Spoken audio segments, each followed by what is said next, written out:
प्यारे सज्जनों, श्रीमद् भागवत गीता में भगवान श्री कृष्ण जी ने फरमाया है कि मनुष्य का संपूर्ण जीवन ही एक संग्राम है और इस संग्राम में विजय प्राप्त करने के लिए एक आश्रय की आवश्यकता होती है जो पग पग पर उसे कर्तव्य करने के लिए उत्साह दे, उसे सबल बनाए।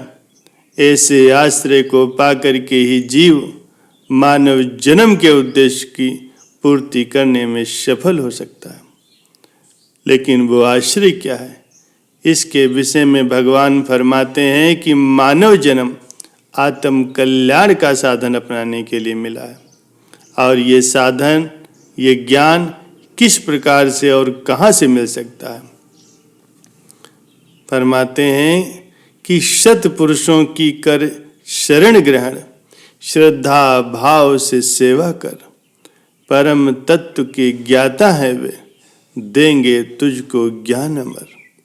उस अमर ज्ञान को पा करके मोह तिमिर मिट जाएगा, अपने भीतर फिर मुझ में तू एक ही अवस्था पाएगा।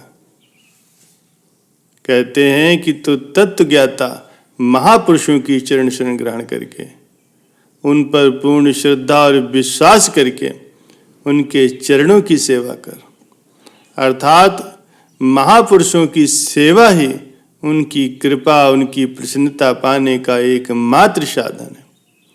और आज तक जिसने भी सद्गुरु से आत्म तत्व की प्राप्ति की है, मन चित्त लगा है, अपने मन की मनमति को त्याग करके उनकी निष्काम भाव से जिसने सेवा की है, स्वयं भगवान श्री कृष्ण जी ने, भगवान श्री राम जी ने और अन्य ऋषि मुनि जितने भी महापुरुष हुए हैं, आत्म स्थिति में लीन रहने वाले थे, सब ने ही सद्गुरु की चरण शरण ग्रहण की है और उनकी सेवा से ही तत्व ज्ञान की प्राप्ति की। फरमाते हैं कि सत्पुरुष स्वयं ही परम तत्व के ज्ञाता होते हैं, वही इस अमर ज्ञान से दीक्षित कर सकते हैं। उस ज्ञान को पाने से ही मोह का पर्दा दूर होता है। अर्थात जीव मोह में भ्रमित होकर के अज्ञान के वश सत्यता की पहचान नहीं कर पाता। वह अज्ञान के अंधेरे में नश्वर शरीर और सांसारिक भोग पदार्थों को ही अपना मान लेता है। अनित्य को नित्य मान लेना कितनी बड़ी भूल है। यदि कोई अंधेरे में पड़े हुए सांप को रस्सी समझकर उसे पकड़े तो सांप अपने आप को बचाने के लिए काटने की कोशिश तो अवश्य ही करेगा, और यदि वो काट ले तो इंसान चाहे कि उसके विष का दुष्प्रभाव न पड़े तो ऐसा नहीं हो सकता।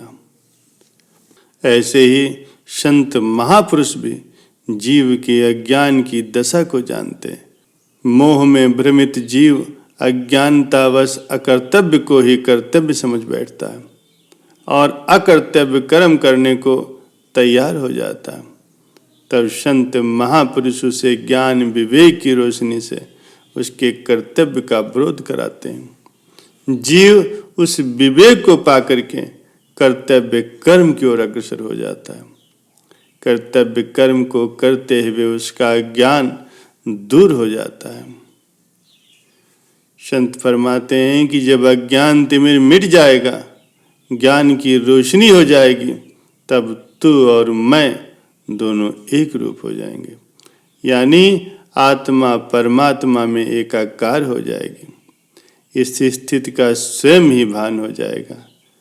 पूर्ण संत सद्गुरु की प्राप्ति अर्थात उनकी चरण शरण ग्रहण किए बिना अपनी बुद्धि, अपनी चतुराई, अपने प्रयत्नों से यदि कोई ये कहे कि वो इस दुस्तर ज्ञान को पा सकता है और आवागमन के दुखों से मुक्ति पा सकता है, तो ऐसा कभी भी संभव नहीं है।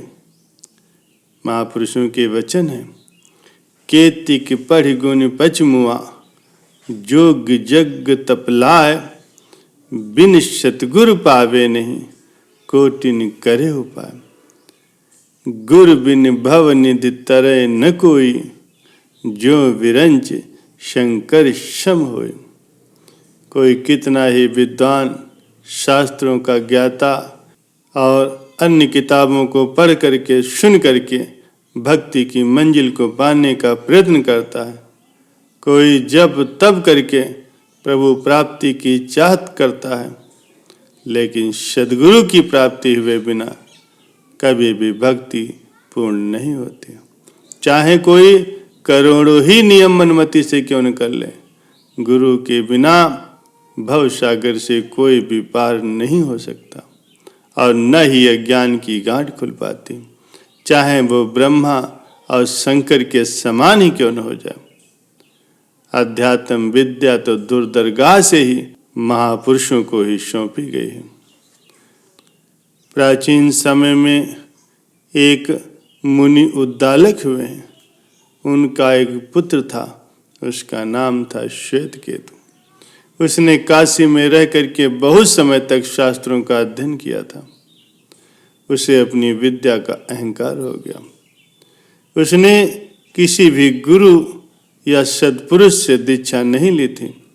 मन पर विजय पाने के लिए ना तो उसने कभी भी सेवा की, न सत्संग किया। जब वो घर पहुंचा तो उसने अपने पिता को प्रणाम किया, और प्रणाम का अर्थ होता है नम्रता। यदि किसी की चरण शरण ग्रहण की होती, किसी को गुरु बनाया होता, तो वे यही सिखाते कि फल लगने पर डाली झुक जाती, अर्थात विद्या से नम्रता आती है, और जिसके अंदर नम्रता आ गई, समझ लो उसने ही सच्ची विद्या पाई।